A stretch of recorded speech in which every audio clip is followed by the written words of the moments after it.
Duel Review is brought to you by SpiderWolf.com. On today's Duel Review, it's the BloodRayne games. I'm RJ. And I'm Nick. Let's get to it.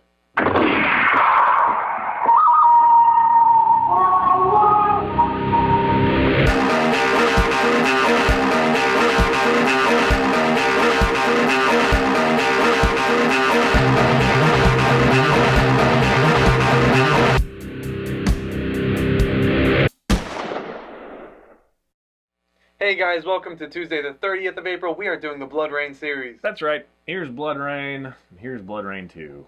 Yay! I gotta kind of get these out of the frame because they've got green on them. Yes. So anyway, I love BloodRayne, and it was always a property that I was excited about until the freaking movies came out. U-Bowl destroyed the property, the franchise, and as far as I know, it's dead. I mean, we did get Betrayal in 2011, but that one had its own little issues, and we'll get to that. But this is one of those games that I would really love them to pick it back up and do a next-gen version of the game. I agree. BloodRayne 1 came out in 2002. It was centered around kind of the origins of her getting into the Brimstone Society, which, if you know anything about, kind of the folklore, it's just basically they're a religious sect, kind of, and they're trying to remove, like vampires and werewolves and all that stuff. They're trying to, get rid of them, basically. Right. Protect humanity from them, whatever. They're monster hunters. BloodRayne is a Dhampir, which she's half vampire, half human, and she's looking for her father, Kagan, and she runs across all the things that he's done, and it just infuriates her, and she wants to wipe him out and kind of make up for some of the damage that he's done. Right. So yes, 1933. There is a bunch of stuff with Nazis and Keegan, and they're trying to raise Belial, which is kind of like the original devil or whatever. And this is like trying to get Hitler into power and all this stuff. So it's right during that time where Nazis are a big deal, and I really enjoy the mechanics of the game. I felt they were pretty original at the time. She can use weapons, weapons dropped by Nazis mostly, and she can aim at multiple targets while you run around. Right. Technically, you can't aim; the thing aims for you. But it's if you're kind looking of an in the right, auto-aim kind of thing. Most of the time, but it is enjoyable. It's like, oh, what a novel idea! You have two guns and you don't have to shoot them at the same person all the time. Right. Plus, she had some kick-ass moves back in the day, and I love her outfit. I've always loved those rings in her hair with the ribbons and stuff. Yeah, what is it? They tied to her hair? Is that what it was? I don't really know. I don't really know what they're supposed to be or how they're supposed to be attached. But everybody knows that that image.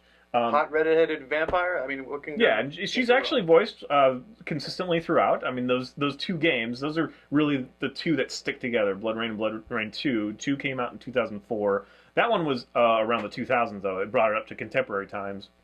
She was still looking for Kagan, but she kept running into all the offspring of Kagan, like her half sisters and brothers and stuff, and having to fight them, and that was pretty cool. But anyway, it's all very consistent, and the story arc and the voice, it's the same for her in both. And you have all these moments where she says things that are funny. They were funnier back when they came out. Now they're a little bit like a roll your eyes kind of thing. But it was so cool back then. I just remember it being so awesome. And you can have kind of these awesome moments where you bleed some guy and he's running around and he'll die eventually, but you still have a chance to feed on him or whatever. Right. And that's a big mechanic. Is you don't heal, you feed, and you can feed right in the middle of battle pretty much any time. There are some that will block you and you'll have a little bit harder time, but if you can feed, but you can still get shot while you're feeding. So I think that's also novel, because so many games were doing I'm putting on a health pack right now, so I'm impervious for 5 seconds while I do it, kind of thing. So I really enjoy that, and I love that it feels more appropriate that, you can heal by feeding because you're a vampire. That makes sense to me. It's not little packets of pills or something, which I thought that was really cool. Now, it does feel a little cheap at times. It does feel a little, easy at times, because you can literally, as long as you only get one at a time, you just feed, kill, feed, kill. In the second one, you can interrupt your feeding and decapitate them, or you can fill up your guns. And the guns are these blood guns in BloodRayne 2, and they change. They're kind of shotgun-esque, they're bazooka-esque, they're machine gun-esque, they're pistol-esque, whatever you want to do, and then you just fill them up with blood. Now that's interesting too, because it's the same source that heals you and gives you ammo, so you have to kind of manage it a little bit. The game is not necessarily hard. There are a few moments where it's like, oh, this is impossible for a while. But those two games, I think, are very, very similar. I enjoy the aesthetic of the first one better, just because it has concrete bunkers and kind of that 30s style a little bit. Yeah. Despite her, I mean, she definitely does not look 30. No, she doesn't. And then also, fighting Nazis is always fun, kind of thing.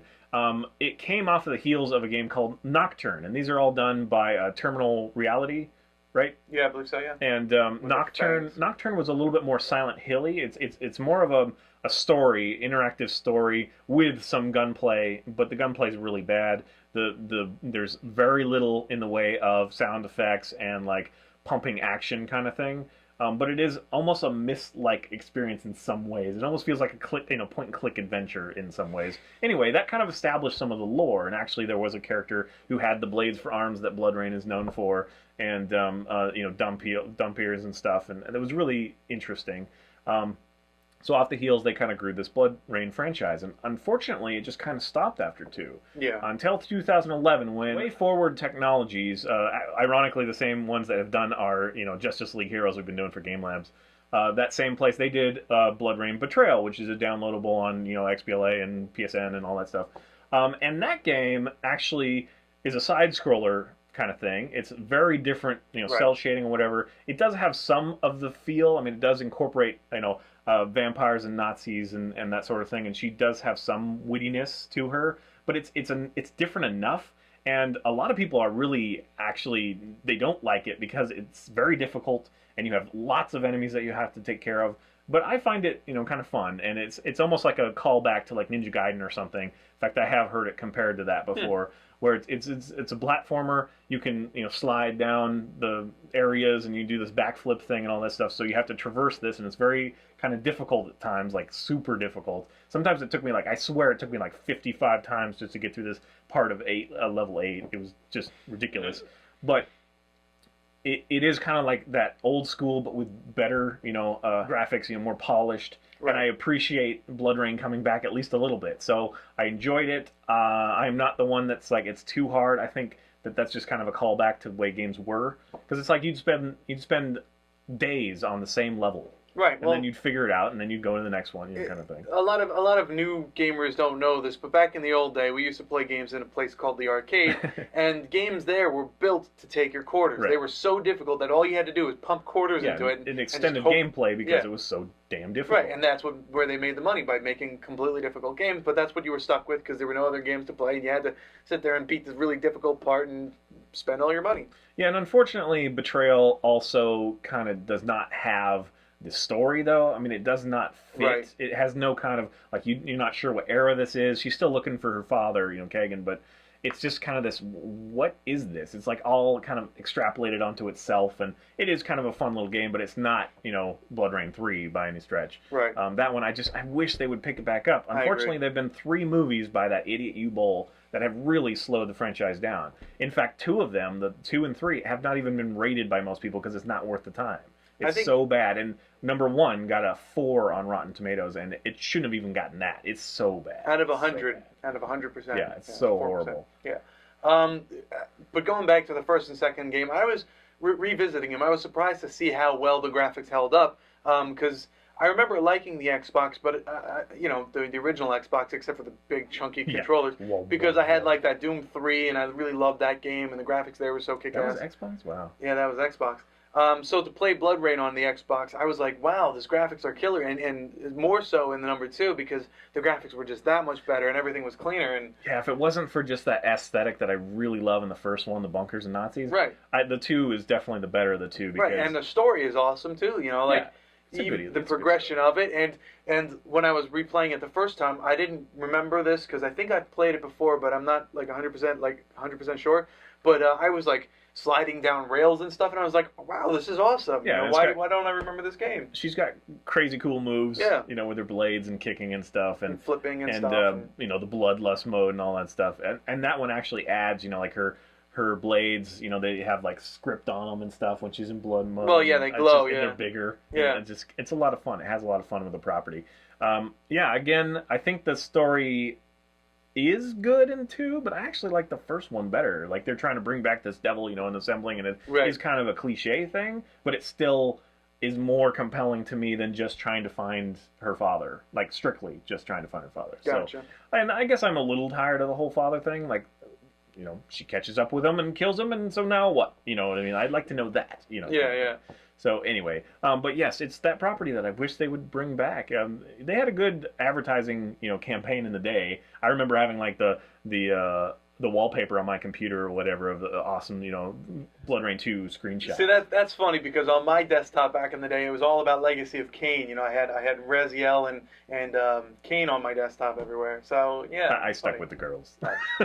I like the vampire. I actually guys. like BloodRayne better than that, but Than Legacy of Kain. I do. Wow, I thought the first one, Legacy of Kain, was just amazing. It blew me away. Soul Reaver. It's a little Soul too fantasy for me. As far as like, if I really get down to it, I always go for realistic over fantasy. Yeah. Like, I did enjoy it. Yeah. But anyway, if you've overlooked them, possibly you want to pick up Betrayal. It's very cheap now, if not free, and you can, you know, kind of get a little bit of flavor for the lore. But not enough, I think. I think... But 2 is rough enough that I'm not sure. I mean, like, if you can do it for free, if you can find it at a, you know, GameStop for $5 or something, then yeah, it might be worth a, you know, trip down memory lane, right. or, you know, the experience from the past kind of situation. But really, I just hope that they get that property back, you know, up to snuff and release a third one. I think that done correctly, that franchise could be amazing. Oh, dude, yeah. I mean, because it's got a strong female protagonist who is an anti-hero kind of thing. Right. She does do the right thing most of the time, but she does it, you know, nastily. She's a nasty customer, you know. Yeah, she is. So she's so cool. I freaking adore her outfit. I'm sorry. One of the things that I loved in actually both of them, but I played more so in the second one, is when you're swinging your blades, you can dismember people and like you can cut off their arms, and you just see this like guy with no arms just running around, and blood's like spurting out. And then they eventually he loses enough blood that he passes out and dies. That's fun. But there's also the cheat menus in both of them. And what's interesting about this is it's not like you put in every letter; it's you put in keywords. So each ability that you can put in is a keyword, and then you kind of create like a small sentence. That's where I first heard the word queef. Yeah. To unlock everything, the last word that you have to put in is queef, spelled Kweef. And it's like, what the hell's a queef? Oh, that's what a queef is. But yeah, it is one of those things that there's enough to mine that they really should. You know, it's just unfortunately they gave it to you. Someone thought it would be a good idea to have him do that, and that was really before video games were a strong movie property. But now they're very strong, so it would be so great if somebody else wanted to take them on. But they have such a stigma from the last movies. If we're not even going to review those because they're so bad. If you ever come across that and thought, oh, I kind of like BloodRayne, please don't watch them. They're so bad. They're so bad. They're not bad like, oh, that's so ridiculously bad. They're bad like, I want to kill whoever was involved in this movie. This is awful, and this was ruining, you know. Essentially, U-Bowl is the modern day era. Look him up. Ed Wood. People hate him. Yeah. No. Ed Wood at least had some camp factor to it. Okay. This guy is just... Yeah. Really what it is that he's figured out how to make money by just making a stinker. Although these, I don't know, he spent like $25 million and made like $3 million. It's really bad. So anyway, unfortunately we have to overcome that. But it would be perfect for a new generation game. Agreed. All right, guys, so please subscribe to our YouTube channel and follow our great playlist. Game Lab's been a lot of fun. Yes, it has. And please leave comments. We love comments. And you can help support us by buying our wares at spiderwolf.com. That's right. T-shirts, a card game, art print, short stories, and more. See you guys later. Kickstarter soon. Oh! Yes. I had my shot. I had one more that didn't come out, though. So did I. Coming up next, the series Hemlock Grove.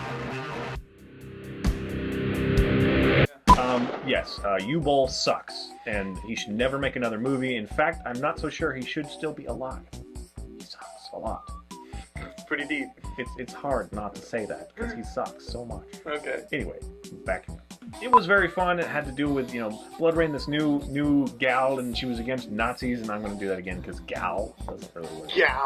Gal. And please leave comments. We love comments, and you can help support us by buying our wares at spiderwolf.com. That's right. T-shirts, a card game, art prints, stories, and more. I was thrown off by touching me. I know. I thought you were going to... I knew it. You were going to sing it. I was like, dude, he's going to sing it. The honesty's too much. I do that in real life whenever he touches me. He does. Creeps him out, and it helps me get past the thing that we just touched. It's like trauma. Oh my God, sing a song. It's over. The honesty. At least I don't look into your eyes or anything. Sometimes he does. No, I don't. That would be too Every crazy. time we talk, I'm like, oh my god. Okay. Yeah, I think more games need cheat menu, like cheat codes. I think we've lost cheat codes in the. Yeah, we did. We have kind of lost cheat codes. That sucks. They're fun. Juggy mode? What the hell? Juggy mode? Juggy mode was a cheat on BloodRayne and BloodRayne 2. It would make her boobs just a tiny bit bigger, and then when you like stop or start moving, it would jiggle weirdly. But they were horribly, you know, there's like 4 polygons to make each boob, so they looked horrible. It just looked like a square was trying to escape her body. It was awesome. I need one more. Yes.